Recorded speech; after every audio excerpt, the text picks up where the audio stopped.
الله أكبر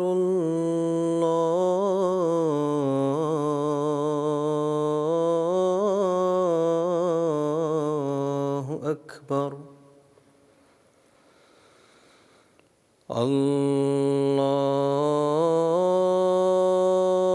الله أكبر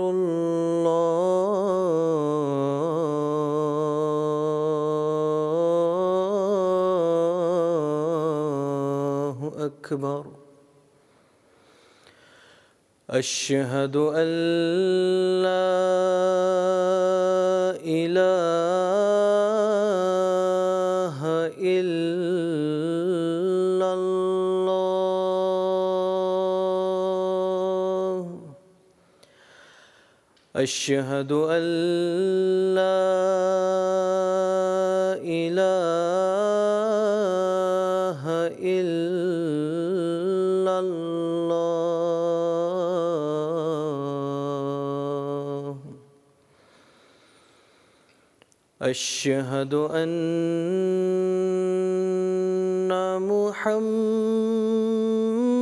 محمدًا رسول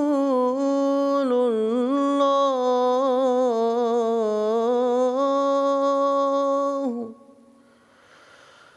أشهد أن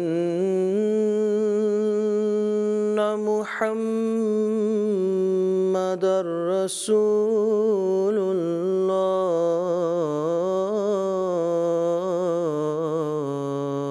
الله حي على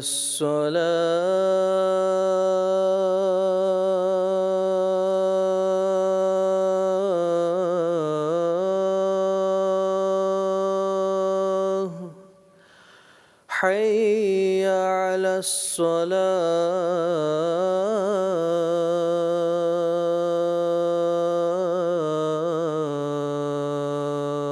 الصلاة حي على الفلاح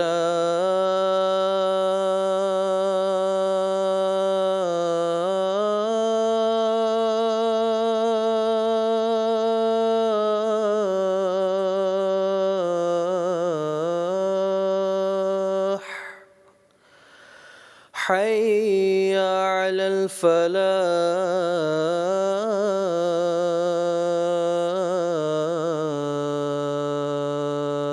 الفلاح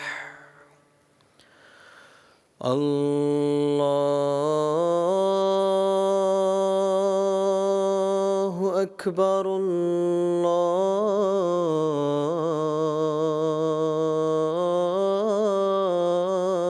الله أكبر لا إله إلا الله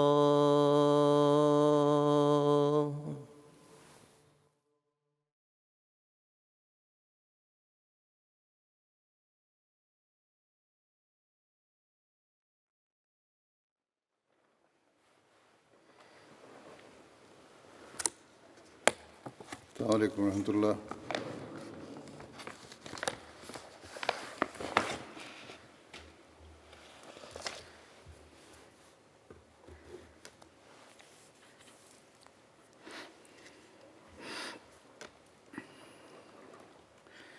أشهد أن لا إله إلا الله وحده لا شريك له وأشهد أن محمدًا عبده ورسوله أما بعد فأعوذ بالله من الشيطان الرجيم بسم الله الرحمن الرحيم الحمد لله رب العالمين الرحمن الرحيم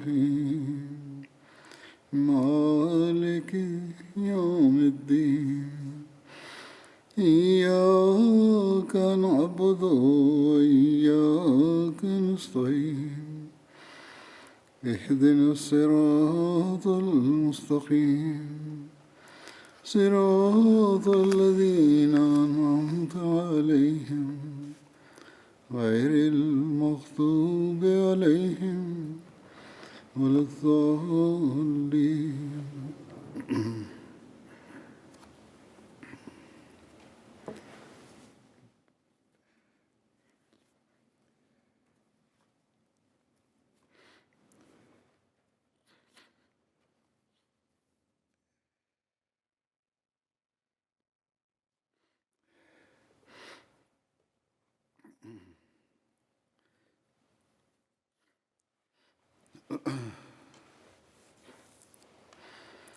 حضرت عمر کے دربار میں علم رکھنے والے، خاص طور پر قرآن کریم کا علم رکھنے والوں کا بڑا مقام تھا، چاہے وہ چھوٹی عمر کے نوجوان ہیں یا بچے ہیں یا بڑے ہیں۔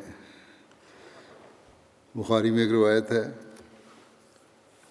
حضرت ابن عباس نے کہا عیینہ بن حصن بن حذیفہ مدینہ آئے اور اپنے بھتیجے حر بن قیس کے پاس اترے، اور حر بن قیس ان لوگوں میں سے تھے جن کو ان لوگوں میں سے تھے جن کو حضرت عمر اپنے قریب بٹھایا کرتے تھے، اور قاری ہی حضرت عمر کے مجلس میں قریب بیٹھنے والے تھے، ان کو مشورہ دینے والے ہوتے تھے، یعنی قرآن کے عالم، بڑی عمر کے ہوں یا جوان۔ عیینہ نے اپنے بھتیجے سے کہا، اے بھتیجے، اس امیر کے پاس تمہاری وجاہت ہے، اس لیے میرے لیے ان کے پاس آنے کی اجازت مانگو۔ حر بن قیس نے کہا، میں تمہارے لیے ان کے پاس آنے کی اجازت لے لوں گا۔ حضرت ابن عباس کہتے تھے، چنانچہ حر نے عیینہ کے لیے اجازت مانگی اور حضرت عمر نے ان کو اجازت دی۔ جب عیینہ ان کے پاس آیا تو اس نے کہا، خطاب کے بیٹے، یہ کیا بات ہے؟ اللہ کی قسم، نہ تو آپ ہم کو بہت مال دیتے ہیں اور نہ ہمارے درمیان اور ہمارے مال کے درمیان انصاف سے فیصلہ کرتے ہیں۔ یہ سن کر حضرت عمر ناراض ہو گئے، یہاں تک اس کو کچھ کہنے کو ہی تھے کہ حر نے حضرت عمر سے عرض کیا، امیر المومنین، اللہ تعالیٰ نے اپنے نبی صلی اللہ علیہ وسلم سے فرمایا ہے، خذ العفو وامر بالعرف وعارض عن الجاہلین، یعنی اے نبی، ہمیشہ عفو اختیار کر اور معروف کا حکم دے اور جاہلوں سے کنارہ کشی اختیار کر۔ اور یہ عیینہ جاہلوں ہی میں سے ہے۔ اللہ کی قسم، جو حر نے ان کے سامنے یہ آیت پڑھی تو حضرت عمر وہیں رک گئے اور کچھ نہیں کہا، اور حضرت عمر کتاب اللہ کو سن کر رک جاتے تھے۔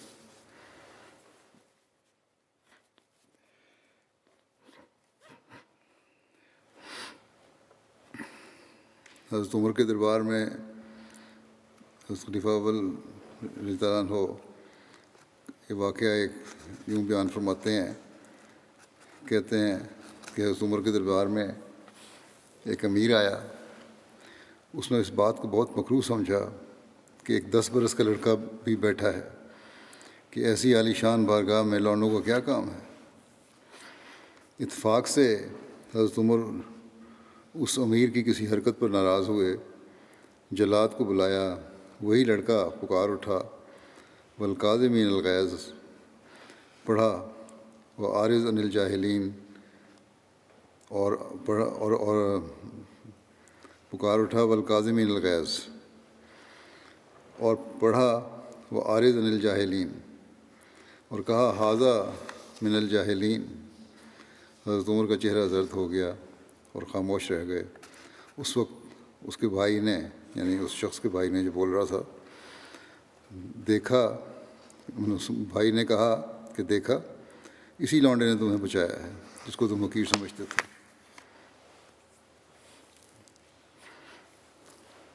حضرت عمر بچوں کی تربیت کس طرح کیا کرتے تھے، اس بارے میں ایک روایت ہے۔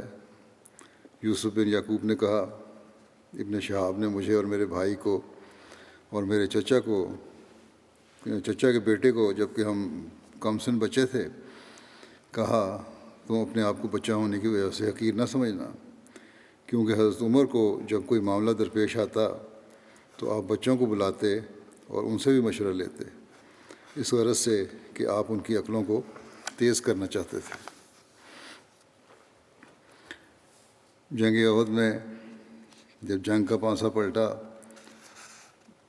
اور مسلمانوں کو شدید نقصان برداشت کرنا پڑا، تو اس وقت ابو سفیان نے 3 بار پکار کر کہا، یہ حضرت عمر کی غیرت کا یہ سوال ہے کہ کیا ان لوگوں میں محمد ہے؟ نبی صلی اللہ علیہ وسلم نے صحابہ کو اسے جواب دینے سے روک دیا۔ پھر اس نے 3 بار پکار کر پوچھا، کیا لوگوں میں ابو قحافہ کا بیٹا ہے؟ پھر 3 بار پوچھا، کیا ان لوگوں میں ابن خطاب ہے؟ پھر وہ اپنے ساتھیوں کی طرف لوٹ گیا اور کہنے لگا، یہ جو تھے وہ تو مارے گئے۔ یہ سن کر حضرت عمر اپنے آپ کو قابو میں نہ رکھ سکے اور بولے، اے اللہ کے دشمن، بخدا تم نے جھوٹ کہا ہے، جن کا تو نے نام لیا ہے وہ سب زندہ ہیں، اور جو بات ناگوار ہے اس میں سے ابھی تیرے لیے بہت کچھ باقی ہے۔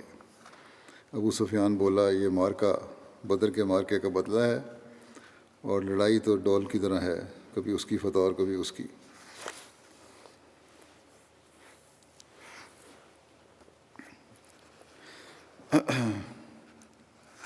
پھر بیت المال کے اموال کی حفاظت و نگرانی میں کس حد تک محتاط تھے، اس بارے میں روایت ہے۔ زید بن اسلم کہتے ہیں کہ حضرت عمر بن خطاب نے دودھ پیا، آپ کو پسند آیا، دودھ دیا کسی نے گلاس میں، آپ نے پیا، پسند آیا۔ آپ نے اس شخص سے پوچھا جس نے آپ کو دودھ پلایا تھا کہ یہ دودھ کہاں سے آیا ہے؟ اس نے آپ کو بتایا کہ وہ ایک چشمے پر گیا جس کا اس نے نام بھی لیا، وہاں زکوٰۃ کے اونٹوں کو لوگ پانی پلا رہے تھے، انہوں نے میرے لیے ان کا دودھ دوہا، جس کو میں نے اپنے اس پانی پینے والے برتن میں ڈال دیا۔ حضرت عمر بن خطاب نے اپنا ہاتھ منہ میں ڈال کر کہہ کر کے اس کو نکال دیا کہ زکوٰۃ کا مال ہے، یہ میں نے کھاؤں گا پیوں گا۔ برا بن معرور کے بیٹے بیان کرتے ہیں کہ ایک روز حضرت عمر گھر سے نکلے، یہاں تک کہ آپ ممبر پر تشریف لائے۔ آپ اس وقت بیمار تھے، آپ کی اس بیماری کے لیے شہد تجویز کیا گیا۔ بیت المال میں شہد کا برتن موجود تھا۔ حضرت عمر نے کہا، اگر آپ لوگ مجھے اجازت دیں تو میں اسے لے لیتا ہوں، ورنہ یہ مجھ پر حرام ہے۔ تو لوگوں نے اس بارے میں آپ کو اجازت دے دی۔ بیت المال کے اموال کی حفاظت کا کس قدر خیال تھا، اس بارے میں یہ واقعہ پہلے ہی بیان کر چکا ہوں، مختصر بیان کرتا ہوں کہ ایک دوپہر کو شدید گرمی میں پیچھے رہ جانے والے 2 اونٹوں کو خود ہانک کر آپ چراگاہ میں لے کے جا رہے تھے کہ کہیں گم نہ ہو جائیں ادھر ادھر۔ حضرت عثمان نے جب دیکھا اتفاق سے، کہا کہ یہ کام ہم کر لیتے ہیں، آپ سائے میں آ جائیں۔ تو حضرت عمر نے فرمایا، تم لوگ آرام سے بیٹھو سائے میں، یہ میرا کام ہے، یہ میں ہی کروں گا۔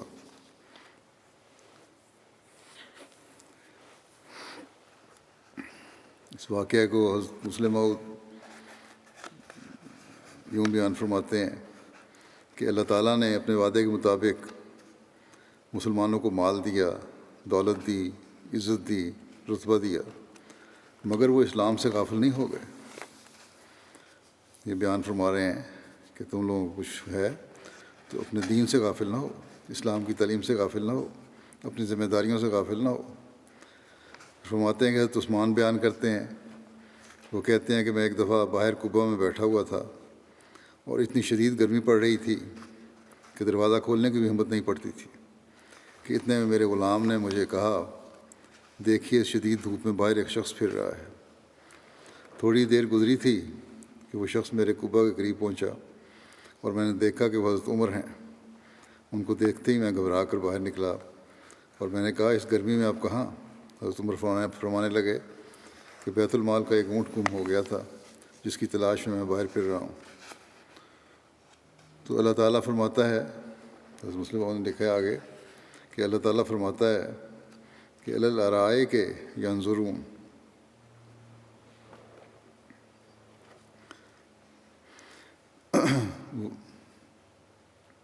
وہ ہوں گے تختوں پر مگر ہر وقت نگرانی ان کا کام ہوگا۔ دنیا کی نعمتیں اور دنیا کے آرام ان کو سست نہیں بنائیں گی، وہ ان ارائک کے اندر سو نہ رہے ہوں گے بلکہ بیدار اور ہوشیار ہوں گے، لوگوں کے حقوق کی دیکھ بھال کریں گے اور اپنے فرائض منصبی کو پوری خوش اسلوبی سے ادا کرتے چلے جائیں گے۔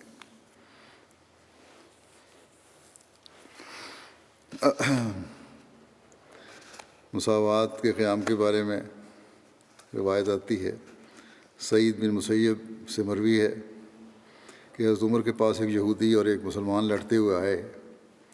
حضرت عمر کو یہودی کی طرف حق معلوم ہوا تو انہوں نے اس کے موافق فیصلہ کیا۔ پھر یہودی بولا، اللہ کی قسم تم نے سچا فیصلہ کیا ہے۔ حضرت انس سے روایت ہے کہ مصر کا ایک شخص حضرت عمر کے پاس آیا اور اس نے کہا، اے امیر المومنین، میں ظلم سے آپ کی پناہ چاہتا ہوں۔ آپ نے فرمایا، تو نے اچھی پناہ گاہ ڈھونڈی ہے۔ اس نے کہا، میں نے عمر بن عاص کے بیٹے کے ساتھ دوڑ میں مقابلہ کیا اور میں اس سے آگے نکل گیا۔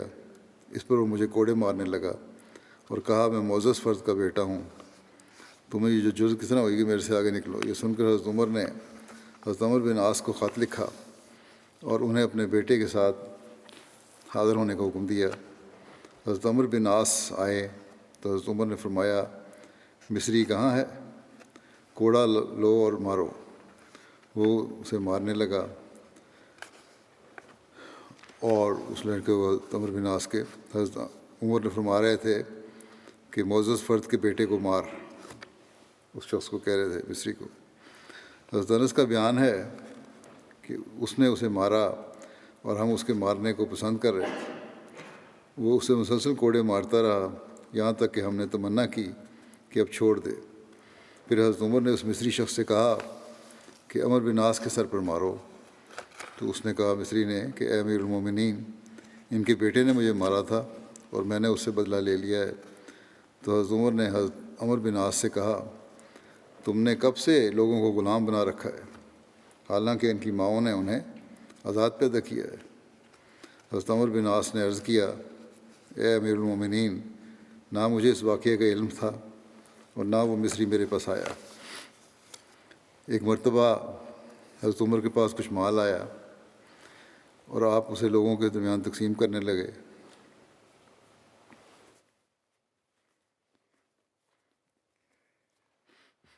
لوگوں نے بھیڑ لگا دی۔ حضرت سعد بن وقاص لوگوں سے مزاحمت کرتے ہوئے آگے بڑھ گئے اور آپ تک پہنچ گئے۔ آپ نے انہیں ایک درہ لگایا اور کہا، تم زمین میں اللہ کے سلطان سے نہیں ڈرے اور ازدحام کو چیرتے ہوئے آگے نکل آئے، تو میں نے سوچا کہ تم کو بتا دوں کہ اللہ کا سلطان بھی تم سے قطعاً نہیں ڈرتا۔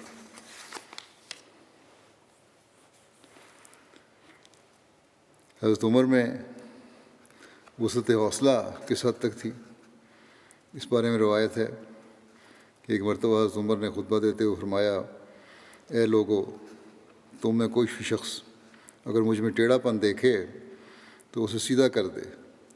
ایک آدمی کھڑا ہوا اور کہا، اگر ہم آپ میں ٹیڑھا پن دیکھیں گے تو اسے اپنی تلواروں سے سیدھا کریں گے۔ حضرت عمر نے کہا، اللہ کا شکر ہے کہ اس نے اس امت میں ایسا بھی آدمی پیدا کیا ہے جو عمر کے ٹیڑھے پن کو اپنی تلوار سے سیدھا کرے گا۔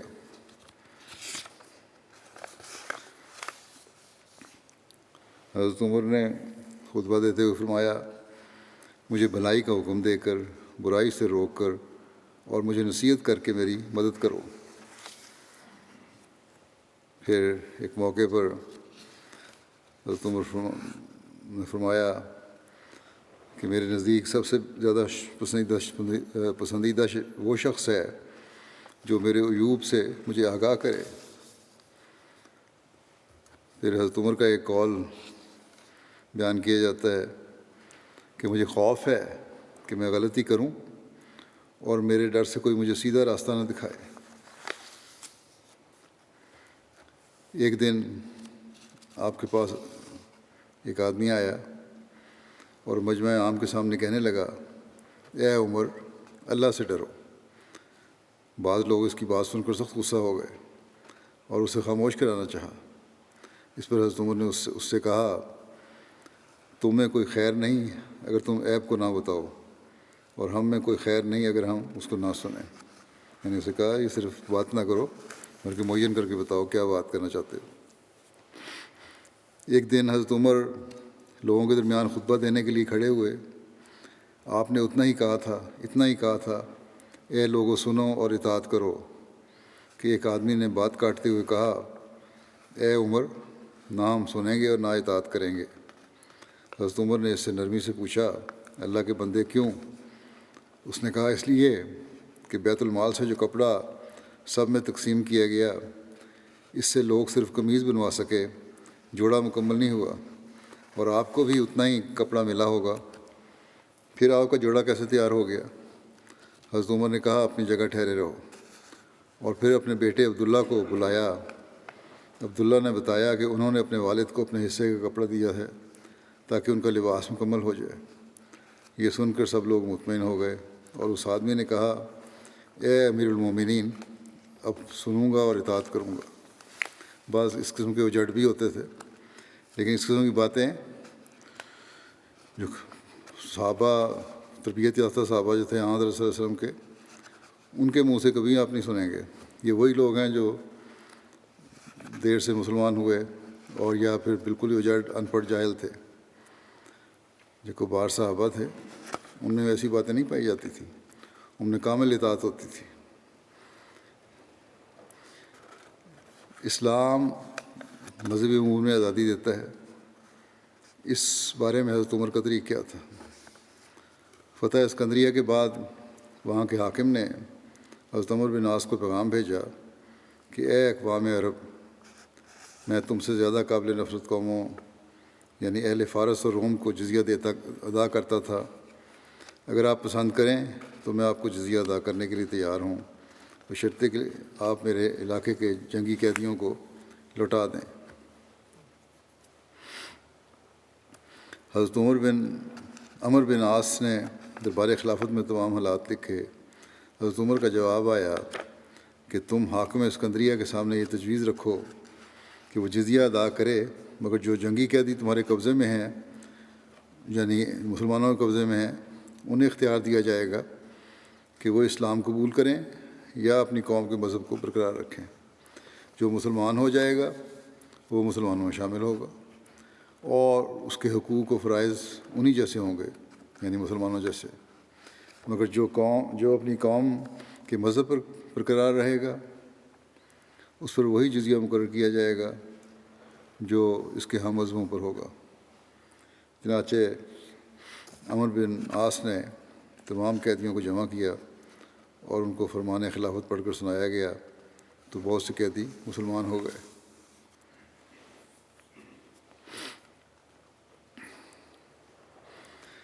مذہبی آزادی میں آپ کس قدر محتاط تھے، اس بارے میں ایک واقعہ ہے۔ ایک دفعہ ایک بوڑھی نصرانی عورت اپنی کسی ضرورت سے عمر کے پاس آئی تو آپ نے اس سے کہا، مسلمان ہو جاؤ، محفوظ رہو گی، اللہ نے محمد کو حق کے ساتھ بھیجا تھا۔ اس نے جواب دیا، میں بوڑھی عورت ہوں اور موت میرے قریب ہے۔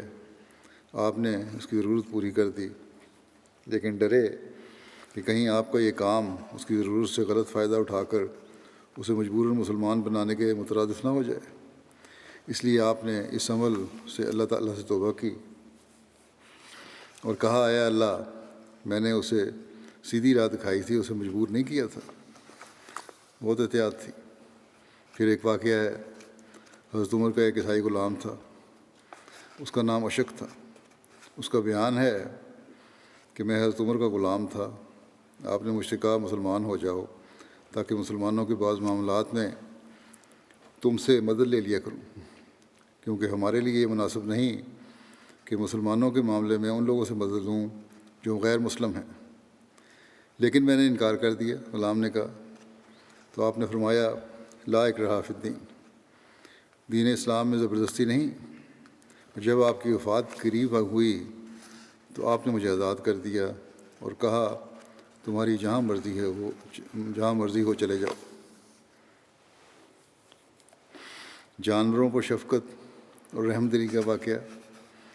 عامر بن قیس کا بیان ہے کہ ہم عمر بن خطاب کے پاس سے ایک دفعہ وفد کی شکل میں فتح عظیم کی خوشخبری لے کر آئے۔ آپ نے پوچھا آپ لوگ کہاں ٹھہرے ہو؟ میں نے کہا فلاں جگہ۔ پھر آپ میرے ساتھ چل پڑے، ہماری سواری کے اونٹوں کے باڑے یعنی ان کے باندھنے کے مقام تک پہنچے اور ایک ایک کو غور سے دیکھنے کے بعد فرمانے لگے کیا تم اپنی ان سواریوں کے بارے میں اللہ سے خوف نہیں کھاتے؟ کیا تمہیں معلوم نہیں کہ ان کا بھی تم پر حق ہے؟ انہیں کھلا کیوں نہ چھوڑ دیا کہ گھاس وغیرہ چرتے؟ حضرت عمر نے ایک اونٹ دیکھا جس پر بے بسی اور بیماری کے آثار بالکل نمایاں تھے۔ سالم بن عبداللہ بیان کرتے ہیں کہ حضرت عمر بن خطاب نے اپنا ہاتھ اونٹ کی پشت پر ایک زخم کے پاس رکھا اور خود کو مخاطب کر کے کہنے لگے کہ میں ڈرتا ہوں کہ کہیں تیرے بارے میں اللہ کے ہاں میری باز پرس نہ ہو۔ پھر ایک روایت ہے، اسلم سے روایت کرتے ہیں کہ ایک مرتبہ حضرت عمر نے فرمایا میرے دل میں تازہ مچھلی کھانے کی خواہش پیدا ہوئی۔ یرفا حضرت عمر کے غلام کا نام ہے، سواری پر سوار ہوا اور آگے پیچھے 4 میل تک دوڑا کر ایک عمدہ مچھلی خرید کر لایا۔ پھر سواری کی طرف متوجہ ہوا اور اسے غسل دیا۔ اتنے میں حضرت عمر بھی آ گئے اور فرمانے لگے چلو یہاں تک کہ آپ نے سواری کو دیکھ کر فرمایا تم اس پسینہ کو دھونا بھول گئے ہو جو اس کے کان کے نیچے ہے۔ تم نے عمر کی خواہش پوری کرنے کے لیے ایک جانور کو تکلیف میں مبتلا کر ڈالا ہے۔ اللہ کی قسم عمر تیری اس مچھلی کو نہیں چکھے گا۔ ایک دفعہ حضرت عمر کے پاس گرمی کے موسم میں دوپہر کے وقت عراق سے ایک وفد آیا، اس میں احنف بن قیس بھی تھے۔ حضرت عمر سر پر پگڑی باندھ کر زکوٰۃ کے ایک اونٹ کو تارکول وغیرہ لگا رہے تھے۔ آپ نے فرمایا اے احنف اپنے کپڑے اتارو اور آؤ اس اونٹ میں امیر المومنین کی مدد کرو، یہ زکوٰۃ کا اونٹ ہے، اس میں یتیم بیوہ اور مسکین کا حق ہے۔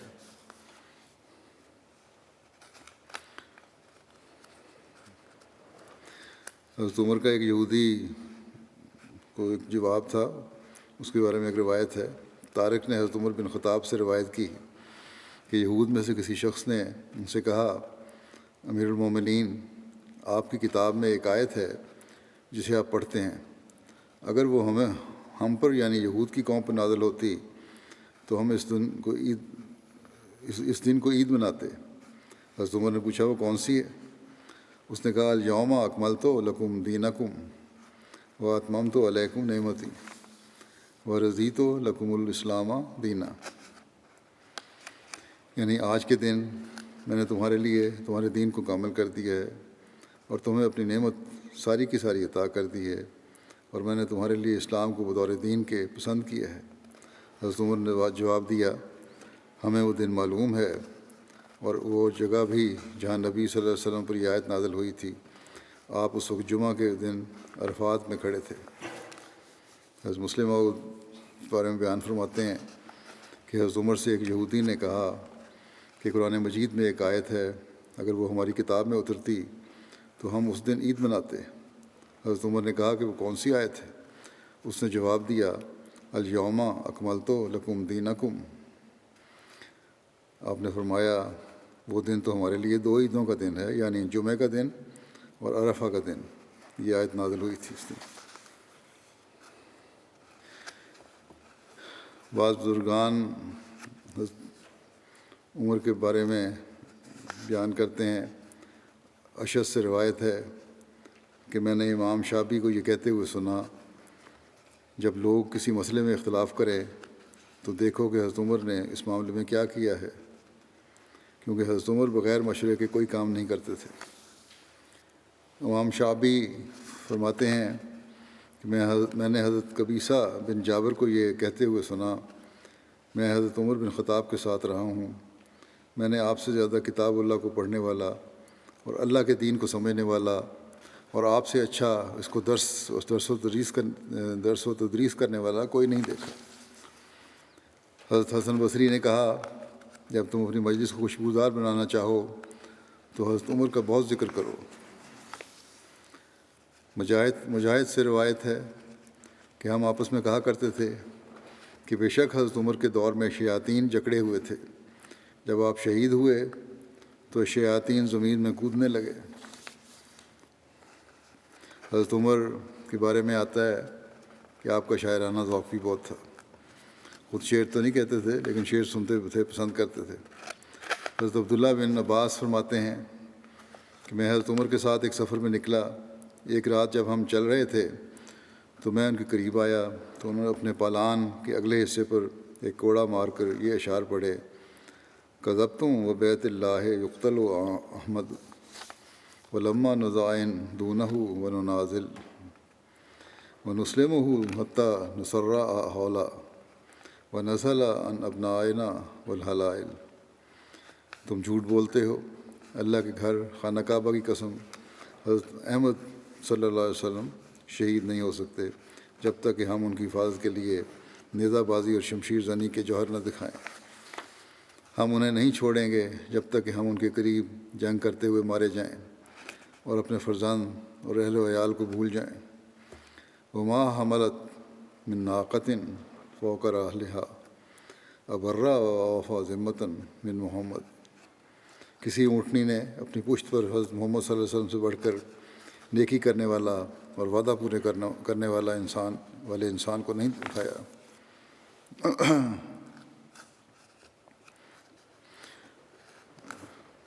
تاریخ دان ڈاکٹر علی محمد سلابی اپنی کتاب سیدنا عمر بن خطاب ان کی شخصیت اور کارنامے ہے، اس میں شعر و شاعری کے بارے میں سے لگاؤ کے بارے میں لکھتے ہیں کہ خلفائے راشدین میں سب سے زیادہ شعر کے ذریعے مثال دینے والے حضرت عمر تھے.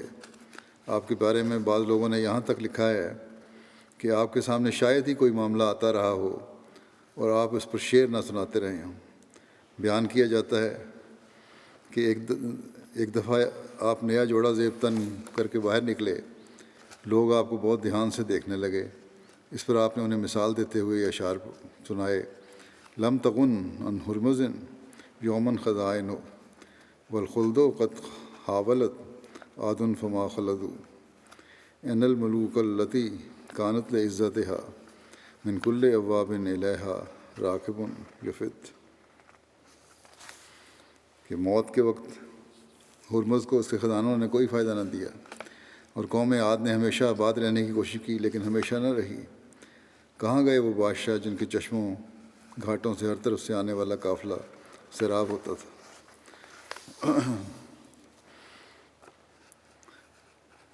علی محمد سلابی لکھتے ہیں کہ حضرت عمر انہی اشعار کو پسند کرتے تھے جن میں اسلامی زندگی کا جوہر چمکتا ہو، وہ اسلامی خصوصیات کی عکاسی کرتے ہوں اور ان کے معنی و مطالب اسلام کی تعلیمات کے خلاف اور اس کی اقدار سے متعارض نہ ہوں. آپ مسلمانوں کو بہترین اشعار یاد کرنے پر ابھارتے اور فرماتے تھے: شعر سیکھو، اس میں وہ خوبیاں ہوتی ہیں جن کی تلاش ہوتی ہے، نیز حکماء کی حکمت ہوتی ہے اور مکارم اخلاق کی طرف رہنمائی کرتا ہے. آپ شعر کے فوائد کے سلسلے میں صرف اتنے پر اکتفا نہیں کرتے بلکہ اسے دلوں کی چابی اور انسان کے جسم میں خیر کے جذبات کا محرک تصور کرتے تھے. آپ شعر کی فضیلت و فائدے کو اس طرح بیان کرتے ہیں کہ انسان کا سب سے بہترین فن شعر کے چند ابیات کی تخلیق ہے جنہیں وہ اپنی ضرورتوں میں پیش کرتا ہے. ان میں کریم و سخی آدمی کے دل کو نرم کر لیتا ہے اور کمینے شخص کے دل کو اپنی طرف مائل کر لیتا ہے.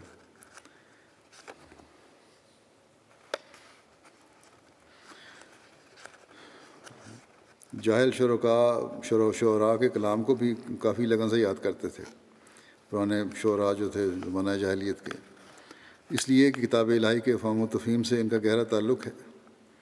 آپ نے فرمایا: تم اپنے دیوان کو حفظ کر لو اور گمراہ نہ رہو. سامعین نے آپ سے پوچھا کہ ہمارا دیوان کون سا ہے؟ تو حضرت عمر نے فرمایا دور جاہلیت کے اشعار ہیں، ان میں تمہاری کتاب یعنی قرآن مجید کی تفسیر ہے اور تمہارے کلام کے معنی ہیں۔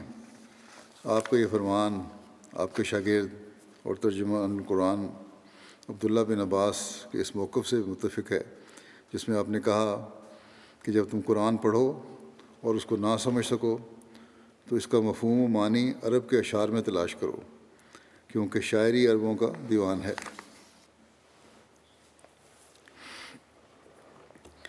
بر صغیر کے معروف سیرت نگار علامہ شبلی نعمانی اپنی کتاب الفروق میں آپ کے شعر و شاعری کے ذوق کا ذکر کرتے ہوئے لکھتے ہیں کہ شعر و شاعری کی نسبت اگرچہ حضرت عمر کی شہرت عام طور پر کم ہے، اس میں کوئی شبہ نہیں کہ آپ شعر بہت کم کہتے تھے، لیکن شعر و شاعری کا مذاق ایسا عمدہ رکھتے تھے کہ ان کی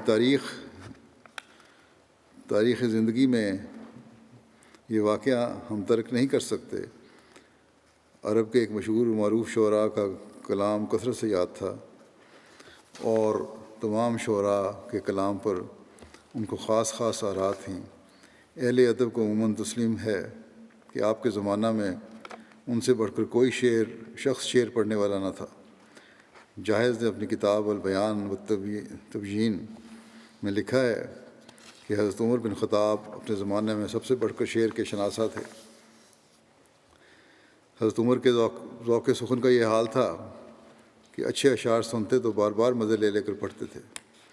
اگرچہ آپ کی مہمات خلافت کی وجہ سے ان اشغال میں مصروف ہونے کا موقع نہیں مل سکتا تھا، اگرچہ آپ کو مہمات خلافت کی وجہ سے ان اشغال میں مصروف ہونے کا موقع نہیں مل سکتا تھا، تاہم چونکہ طبی ذوق رکھتے تھے، سینکڑوں ہزاروں شعر یاد تھے۔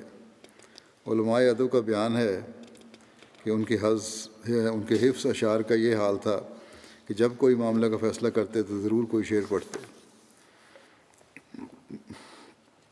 آپ صرف وہ اشعار پسند کرتے تھے جن میں خودداری، آزادی، شرافت نفس، حمیت، عبرت کے مضامین ہوتے تھے۔ اسی بنا پر امرائے فوج اور اضلاع کے عاملوں کو حکم بھیج دیا تھا کہ لوگوں کو اشعار یاد کرنے کی تاکید کی جائے۔ چنانچہ حضرت ابو موسیٰ اشعری کو یہ فرمان بھیجا کہ لوگوں کو اشعار یاد کرنے کا حکم دو، کیونکہ وہ اخلاق کی بلند باتیں اور صحیح رائے اور انصاف کی طرف راستہ دکھاتے ہیں۔ تمام اضلاع میں جو حکم بھیجا تھا اس کے الفاظ یہ تھے: اپنی اولاد کو تیرنا اور شار سواری سکھاؤ، اور ضرب الامثال اور اچھے اشعار یاد کراؤ، یعنی علمی ذوق بھی پیدا کرو۔ اس موقع پر یہ بات بھی یاد رکھنے کے قابل ہے کہ حضرت عمر نے شاعری کے بہت سے عیوب مٹا دیے۔ اس وقت تمام عرب میں یہ طریقہ جاری تھا کہ شعراء شریف عورتوں کا نام اعلانیہ اشعار میں لاتے تھے اور ان سے اپنا عشق جتاتے تھے۔ حضرت عمر نے اس رسم کو مٹا دیا اور اس کی سخت سزا مقرر کی۔ اسی طرح حجب گوئی کو ایک جرم قرار دیا اور حدیہ کو، جو مشہور حجب گو تھا، اس جرم میں قید کیا۔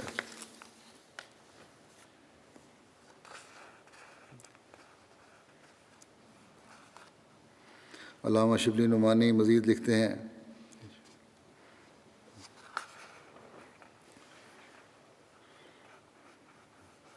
اس زمانے کا سب سے بڑا شاعر متمم بن نویرہ تھا، جس کے بھائی کو حضرت ابوبکر صدیق کے زمانے میں حضرت خالد نے غلطی سے قتل کر دیا تھا۔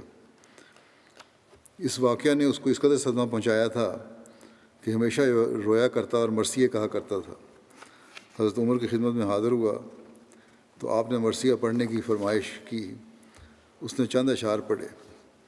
حضرت عمر نے اس سے کہا کہ اگر مجھے کوئی ایسا مرثیہ کہنا آتا تو میں اپنے بھائی زید کا مرثیہ کہتا۔ اس نے کہا: اے امیر المومنین، اگر میرا بھائی آپ کے بھائی کی طرح مارا جاتا، یعنی شہادت کی موت مرتا، تو میں ہرگز اس کا ماتم نہ کرتا۔ حضرت عمر ہمیشہ فرمایا کرتے تھے کہ میرے ساتھ متمم جیسی تعزیت کسی نے نہیں کی۔ حضرت عمر کے فضائل اور مناقب کے بارے میں حضرت مسیح علیہ الصلوۃ والسلام فرماتے ہیں: بعض واقعات پیش گوئیوں کے جن کا ایک ہی دفعہ ظاہر ہونا امید رکھا گیا ہے، وہ تدریجاً ظاہر ہوں یا کسی اور شخص کے واسطہ سے ظاہر ہوں، جیسا کہ ہمارے نبی صلی اللہ علیہ وسلم کی پیش گوئی کہ کیسر و کسریٰ کے خزانوں کی کنجیاں آپ کے ہاتھ پر رکھی گئی ہیں، حالانکہ ظاہر ہے کہ پیش گوئی کے ظہور سے پہلے حضرت صلی اللہ علیہ وسلم فوت ہو چکے تھے، اور جناب نے نہ کیسر اور کسریٰ کے خزانہ کو دیکھا اور نہ کنجیاں دیکھیں، مگر چونکہ مقدر تھا کہ وہ کنجیاں حضرت عمر رضی اللہ عنہ کو ملیں، کیونکہ حضرت عمر رضی اللہ عنہ کا وجود ذلی طور پر گویا جناب صلی اللہ علیہ وسلم کا وجود ہی تھا، اس لیے عالم وحی میں حضرت عمر رضی اللہ عنہ کا ہاتھ پیغمبر خدا صلی اللہ علیہ وسلم کا ہاتھ قرار دیا گیا۔ پھر حضرت مسیح علیہ السلام بیان فرماتے ہیں، یہ عقیدہ ضروری ہے کہ حضرت صدیق اکبر رضی اللہ تعالیٰ عنہ اور حضرت فاروق عمر رضی اللہ عنہ اور حضرت ذوالنورین رضی اللہ تعالیٰ عنہ اور حضرت علی مرتضیٰ رضی اللہ تعالیٰ عنہ سب کے سب واقعی طور پر دین میں امین تھے۔ ابو بکر رضی اللہ تعالیٰ عنہ جو اسلام کے آدم ثانی ہیں، اور ایسا ہی حضرت عمر فاروق اور حضرت عثمان رضی اللہ عنہما اگر دین میں سچے امین نہ ہوتے تو آج ہمارے لیے مشکل تھا جو قرآن شریف کی کسی ایک آیت کو بھی من جانب اللہ بتا سکتے۔ پھر حضرت مسیح علیہ السلام فرماتے ہیں، مجھے میرے رب کی طرف سے خلافت کے بارے میں ازروِ تحقیق تعلیم دی گئی ہے، اور محققین کی طرح میں اس حقیقت کی تہہ تک پہنچ گیا، اور میرے رب نے مجھ پر یہ ظاہر کیا کہ صدیق اور فاروق اور عثمان رضی اللہ عنہم نیک وکار اور مومن تھے، اور ان لوگوں میں سے تھے جنہیں اللہ نے چن لیا اور جو خدائے رحمان کی عنایات سے خاص کیے گئے، اور اکثر صاحبان معرفت نے ان کے محاسن کی شہادت دی۔ انہوں نے بزرگ و برتر خدا کی خوشنودی کی خاطر وطن چھوڑے، ہر جنگ کی بھٹی میں داخل ہوئے، اور موسم گرما کی دوپہر کی تپش اور سردیوں کی رات کی ٹھنڈک کی پرواہ نہ کی، بلکہ نوخیز جوانوں کی طرح دین کی راہوں پر محو خرام ہوئے، اور اپنوں اور غیروں کی طرف مائل نہ ہوئے، اور اللہ رب العالمین کی خاطر سب کو خیر بات کہہ دیا۔ ان کے اعمال میں خوشبو اور ان کے افعال میں مہک ہے، اور یہ سب کچھ ان کے مراتب کے باغات اور ان کی نیکیوں کے گلستانوں کی طرف رہنمائی کرتا ہے، اور ان کی باد نسیم اپنے معطر جھونکوں سے ان کے اسرار کا پتہ دیتی ہے، اور ان کے انوار اپنی پوری تابانیوں سے ہم پر ظاہر ہوتے ہیں۔ بس تم ان کے مقام کی چمک دمک کا، ان کی خوشبو کی مہک سے پتہ لگاؤ، اور جلد بازی کرتے ہوئے بدگمانیوں کی پیروی مت کرو، اور بعض روایات پر تکیہ نہ کرو، کیونکہ ان میں بہت زہر اور بڑا غلف ہے، اور وہ قابل اعتبار نہیں ہوتی۔ ان میں سے بہت ساری روایات تہو بالا کرنے والی آندھی اور بارش کا دھوکہ دینے والی بجلی کے مشابہ ہیں، بس اللہ سے ڈرو اور ان روایات کی پیروی کرنے والوں میں سے نہ بن۔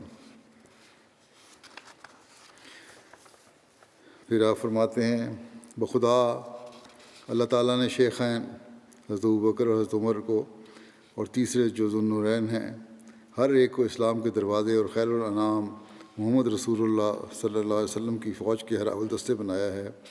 بس جو شخص ان کی عظمت سے انکار کرتا ہے اور ان کی قطعی دلیل کو حقیر جانتا ہے اور ان کے ساتھ ادب سے پیش نہیں آتا، بلکہ ان کی تذلیل کرتا اور ان کو برا بھلا کہنے کے درپید رہتا ہے اور زبان درازی کرتا ہے، مجھے اس کے بد انجام اور سلب ایمان کا ڈر ہے، اور جنہوں نے اس کو دکھ دیا ان پر لعن کیا اور بہتان لگائے تو دل کی سختی اور خدائے رحمان کا غضب ان کا انجام ٹھہرا۔ میرا بارہا کا تجربہ ہے، اور میں اس کا کھلے طور پر اظہار بھی کر چکا ہوں کہ ان سادات سے بغض و کینہ رکھنا برکات ظاہر کرنے والے اللہ سے سب سے زیادہ قطع تعلقی کا باعث ہے، اور جس نے بھی ان سے دشمنی کی تو ایسے شخص پر رحمت اور شفقت کی سب راہیں بند کر دی جاتی ہیں، اور اس کے لیے علم و عرفان کے دروازے وہاں نہیں کیے جاتے، اور اللہ انہیں دنیا کی لذات و شہوات میں چھوڑ دیتا ہے اور نفسانی خواہشات کے گڑھوں میں گرا دیتا ہے، اور اسے اپنے استانے سے دور رہنے والا اور محروم کر دیتا ہے۔ انہی خلفائے راشدین کو خلفائے راشدین کو اسی طرح اذیت دی گئی جس طرح نبیوں کو دی گئی، اور ان پر لعنتیں ڈالی گئیں، جس طرح مرسلوں پر ڈالی گئیں، اس طرح ان کا رسولوں کا وارث ہونا ثابت ہو گیا، اور روز قیامت ان کی جزا اقوام و ملل کے ائمہ جیسی متحقق ہو گئی، کیونکہ جب مومن پر کسی قصور کے بغیر لعنت ڈالی جائے اور کافر کہا جائے اور بلا وجہ اس کی حجب کی جائے اور اسے برا بھلا کہا جائے تو وہ انبیاء کے مشابہ ہو جاتا ہے اور اللہ کے برگزیدہ بندوں کی مانند بن جاتا ہے، پھر اسے بدلہ دیا جاتا ہے جیسا نبیوں کو بدلہ دیا جاتا ہے اور مرسلوں جیسی جزا پاتا ہے۔ یہ لوگ بلا شبہ حضرت خیر الانبیاء کی اتباع میں عظیم مقام پر فائز تھے، اور جیسا کہ بزرگ و برتر اللہ نے ان کی مدح فرمائی، وہ ایک اعلیٰ امت تھے، اور اس نے خود اپنی روح سے ان کی ایسی ہی تائید فرمائی جیسے وہ اپنے تمام برگزیدہ بندوں کی تائید فرماتا ہے، اور فی الحقیقت ان کے صدق کے انوار اور ان کی پاکیزگی کے آثار پوری تابانی سے ظاہر ہوئے، اور یہ کھل کر واضح ہو گیا کہ وہ سچے تھے اور اللہ ان سے اور وہ اس سے راضی ہو گئے، اور اس نے انہیں وہ کچھ عطا فرمایا جو دنیا جہان میں کسی اور کو نہ دیا گیا۔ پھر آپ فرماتے ہیں شیعہ حضرات کے ایک بات کو رد کرتے ہوئے، شیعہ حضرات میں سے جو یہ خیال کرتے ہیں کہ ابو بکر صدیق یا عمر فاروق نے علی مرتضیٰ یا فاطمۃ الزہرا کے حقوق کو غصب کیا اور ان پر ظلم کیا، تو ایسے شخص نے انصاف کو چھوڑا اور زیادتی سے پیار کیا اور ظالموں کی راہ اختیار کی۔ یقیناً وہ لوگ جنہوں نے اللہ اور اس کے رسول کی خاطر اپنے وطن عزیز، دوست اور مال اور متاع چھوڑے، اور جنہیں کفار کی طرف سے اذیتیں دی گئیں، اور جو شر پسندوں کے ہاتھوں بے گھر ہوئے مگر پھر بھی انہوں نے اچھے اور نیک لوگوں کی طرح صبر کیا، وہ خلیفہ بنائے گئے تو انہوں نے پھر بھی گھروں کو سیم و زر سے نہ بھرا، اور نہ اپنے بیٹوں اور بیٹیوں کو سونے اور چاندی کا وارث بنایا، بلکہ جو کچھ حاصل ہوا وہ بیت المال کو دے دیا، اور انہوں نے دنیا داروں اور گمراہوں کی طرح اپنے بیٹوں کو اپنا خلیفہ نہیں بنایا۔ انہوں نے اس دنیا میں زندگی فقر اور تنگ دستی کی حالت میں بسر کی، اور وہ امراء اور رؤساء کی طرح ناز و نعمت کی طرف مائل نہ ہوئے۔ کیا ان کے بارے میں یہ خیال کیا جا سکتا ہے کہ وہ از راہ تعدی لوگوں کے اموال چھیننے والے تھے اور حق چھیننے، لوٹ مار کرنے اور غارت گری کی طرف میلان رکھنے والے تھے؟ کیا سرور کائنات رسول اللہ صلی اللہ علیہ وسلم کی صحبت قدسیہ کا یہ اثر تھا؟ حالانکہ اللہ تعالیٰ تمام کائنات کے رب نے ان کی حمد و ثنا کی۔ حقیقت یہ ہے کہ اللہ نے ان کے نفوس کا تزکیہ فرمایا اور ان کے دلوں کو پاکیزگی بخشی، ان کے وجودوں کو منور کیا اور آئندہ آنے والے پاک بازوں کا پیش رو بنایا، اور ہم کوئی کمزور احتمال اور سطحی خیال بھی نہیں پاتے جو ان کی نیتوں کے فساد کی خبر دے یا ان کی ادنا برائی کی طرف اشارہ کرتا ہو، چہ جائے کہ ان کے ذات کی طرف ظلم منسوب کرنے کا کوئی پختہ ارادہ کرے۔ بخدا وہ انصاف کرنے والے لوگ تھے، اگر انہیں مال حرام کی وادی بھی دی جاتی تو اس پر تھوکتے بھی نہیں تھے، اور نہ ہی حریصوں کی طرح اس کی طرف مائل ہوتے، خواہ سونا پہاڑوں جتنا یا 7 زمینوں جتنا ہوتا۔ اگر انہیں حلال مال ملتا تو وہ ضرور اسے صاحب جبروت، خدا کی راہ اور دینی مہمات میں خرچ کرتے۔ بس ہم یہ کیسے خیال کر سکتے ہیں کہ انہوں نے چند درختوں کی خاطر فاطمۃ الزہرا کو ناراض کر دیا اور جگر گوشہ نبی صلی اللہ علیہ وسلم کو شر پسندوں کی طرح اذیت دی، بلکہ شرفاء نیک نیت ہوتے اور حق پر ثابت قدم ہوتے ہیں، اور اللہ کی طرف سے ان پر رحمتیں نازل ہوتی ہیں، اور اللہ متقیوں کے باطن کو خوب جانتا ہے۔ پھر آپ فرماتے ہیں سچ تو یہ ہے کہ ابو بکر صدیق اور عمر فاروق دونوں اکابر صحابہ میں سے تھے۔ ان دونوں نے ادائیگی حقوق میں کبھی کوتاہی نہیں کی۔ انہوں نے تقویٰ کو اپنی راہ اور عدل کو اپنا مقصود بنا لیا تھا۔ وہ حالات کا گہرا جائزہ لیتے اور اسرار کی کنہ تک پہنچ جاتے تھے۔ دنیا کی خواہشات کا حصول کبھی بھی ان کا مقصود نہ تھا۔ انہوں نے اپنے نفوس کو اللہ کی اطاعت میں لگا رکھا تھا۔ کثرت فیوز اور نبی الثقلین کے دین کی تائید میں شیخین یعنی ابو بکر و عمر رضی اللہ عنہما جیسا میں نے کسی کو نہ پایا۔ یہ دونوں ہی آفتاب و ملل صلی اللہ علیہ وسلم کی اتباع میں مہتاب سے بھی زیادہ سریع الحرکت تھے، اور آپ کی محبت میں فنا تھے۔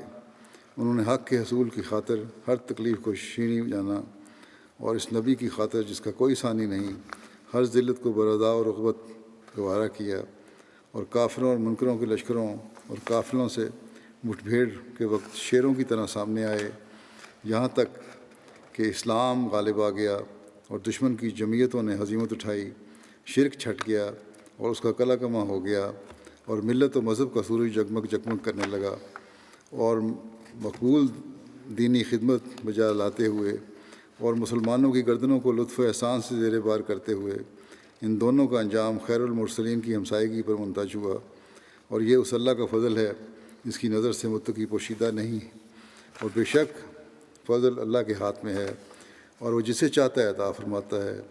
جو شخص بکمال شوق اللہ کے دامن سے وابستہ ہو جاتا ہے تو اسے ہرگز ضائع نہیں کرتا، خواہ دنیا بھر کی ہر چیز اس کی دشمن ہو جائے، اور اللہ کا طالب کسی نقصان اور تنگی کا منہ نہیں دیکھتا، اور اللہ صادقوں کو بے یار و مددگار نہیں چھوڑتا۔ اللہ اکبر۔ ان دونوں یعنی ابو بکر و عمر کے صدق و خلوص کی کیا بلند شان ہے۔ وہ دونوں ایسے مبارک مدفن میں دفن ہوئے کہ اگر موسیٰ اور عیسیٰ زندہ ہوتے بصد رشک وہاں دفن ہونے کی تمنا کرتے، لیکن یہ مقام محض تمنا سے تو حاصل نہیں ہو سکتا، اور نہ صرف خواہش سے عطا کیا جا سکتا ہے، بلکہ یہ تو بارگاہ رب العزت کی طرف سے ایک ازلی رحمت ہے، اور یہ رحمت صرف انہی لوگوں کی طرف رخ کرتی ہے جن کی طرف عنایت الہی ازل سے متوجہ ہو۔ یہی لوگ ہیں جنہوں نے انجام کار اللہ کی فضل کی چادریں جنہیں انجام کار اللہ کے فضل کی چادریں ڈھانپ لیتی ہیں۔ پھر آپ فرماتے ہیں حضرت صلی اللہ علیہ وسلم کے بعد جو کچھ اسلام کا بنا ہے وہ اصحاب ثلاثہ سے ہی بنا ہے۔ حضرت عمر رضی اللہ عنہ نے جو کچھ کیا ہے وہ اگرچہ کچھ کم نہیں، مگر ان کی کارروائیوں سے کسی طرح صدیق اکبر رضی اللہ عنہ کی خفت نہیں ہو سکتی، کیونکہ کامیابی کی پٹڑی تو صدیق اکبر نے ہی جمائی تھی، اور عظیم الشان فتنہ کو انہوں نے ہی فروغ کیا تھا۔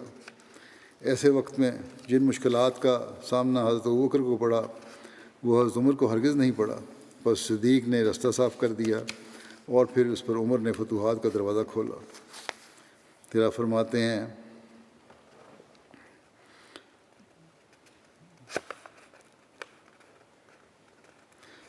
حضرت مولوی عبدالکریم صاحب لکھتے ہیں حضرت مسیح علیہ السلام کے دل کی کیفیت کے بارے میں، جو آپ کے دل میں رسول کریم صلی اللہ علیہ وسلم اور شیخین حضرت ابوبکر و عمر کی محبت اور عزت کی تھی،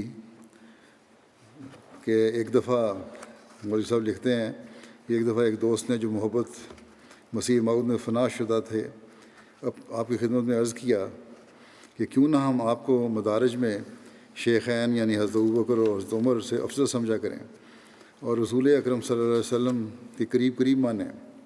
اللہ اس بات کو سن کر حضرت اقدس یعنی مسیح علیہ السلام کا رنگ اڑ گیا اور آپ کے سراپا پر عجیب اضطراب اور بیتابی مستولی ہو گئی۔ کہتے ہیں کہ میں خدائے غیور و قدوس کی قسم کھا کر کہتا ہوں کہ اس گھڑی نے میرا ایمان حضور اقدس کی نسبت اور بھی زیادہ کر دیا۔ آپ نے برابر 6 گھنٹے کامل تقریر فرمائی۔ بولتے وقت میں نے گھڑی دیکھ لی تھی، اور جب آپ نے تقریر ختم کی جب بھی دیکھی پورے 6 ہوئے، 1 منٹ کا فرق بھی نہ تھا۔ اتنی مدت تک ایک مضمون کو بیان کرنا اور مسلسل بیان کرنا ایک خرق عادت تھا۔ اس سارے مضمون میں آپ نے رسول کریم علیہ افضل الصلوات و تسلیمات کے محامدہ و فضائل اور اپنی غلامی اور کفش برداری کی نسبت حضور علیہ الصلوۃ والسلام سے اور جناب شیخین علیہم السلام حضرت ابوبکر و عمر کے فضائل بیان فرمائے، اور فرمایا میرے لیے کافی فخر ہے کہ میں ان لوگوں کا مدعا اور خاک پا ہوں جو جزئی فضیلت خدا تعالیٰ نے انہیں بخشی ہے، وہ قیامت تک کوئی اور شخص نہیں پا سکتا۔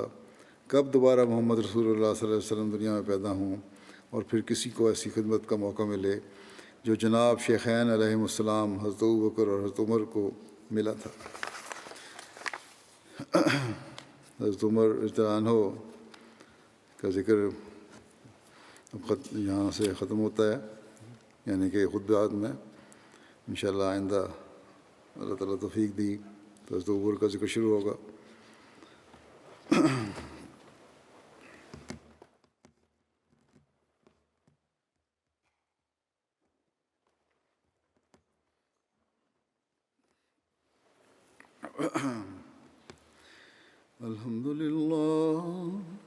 الحمد لله نحمده ونستعينه ونستغفره ونؤمن به ونتوكل عليه ونعوذ بالله من شرور أنفسنا ومن سيئات أعمالنا من يهده الله فلا مضل له ومن يضلل فلا هادي له ونشهد أن لا إله إلا الله ونشهد أن محمدا عبده ورسوله.